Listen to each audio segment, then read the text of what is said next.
This week we read a double portion of Matos and Masei. Masei, which is the final portion of the book of Numbers, Bamidbar, means journeys. It opens with recalling all of the places the Jewish people stopped on their journey from Egypt to the border of Israel. In all, a total of 42 different places, or what the Torah calls journeys. Just recently, I met a friend from the neighborhood who I hadn't seen in a while. I stopped to say hello and asked how he was spending his summer, to which he replied to me that he had just gotten back from a cross-country road trip. He drove from Brooklyn to Seattle, and then he flew back home. Truth be told, I myself always had a desire to do such a cross-country road trip. I asked him, what was the highlight of your trip and which places did you enjoy most?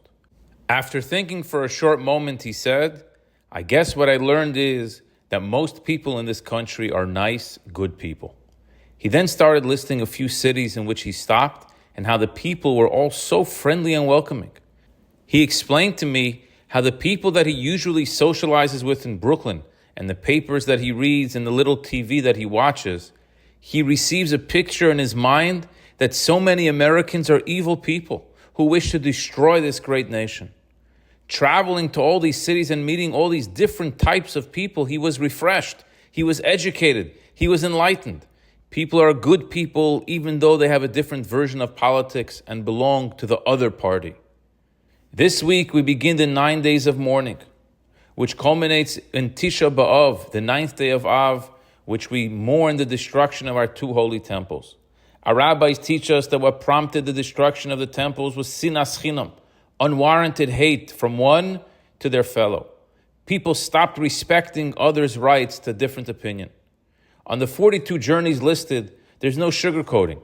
There were places where we all got along and we did the right thing, but there were also places listed where trouble was started, where people complained, where people fought, where people rebelled, where people sinned.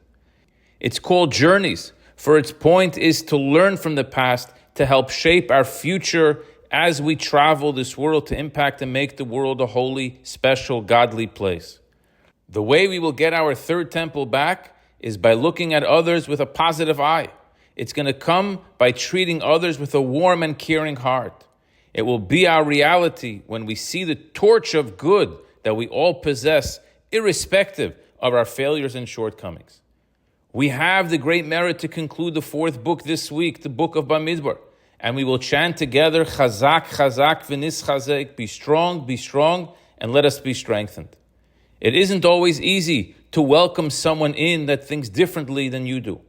Perhaps, if you find this difficult and you need extra strength for this, a good exercise would be to travel a little. Go to the places you've never been and speak to the people you wouldn't usually engage with. My bet is that you will see a lot more in common than you ever imagined. I wish you a good Shabbos and a good Chodesh. May you be strong and healthy.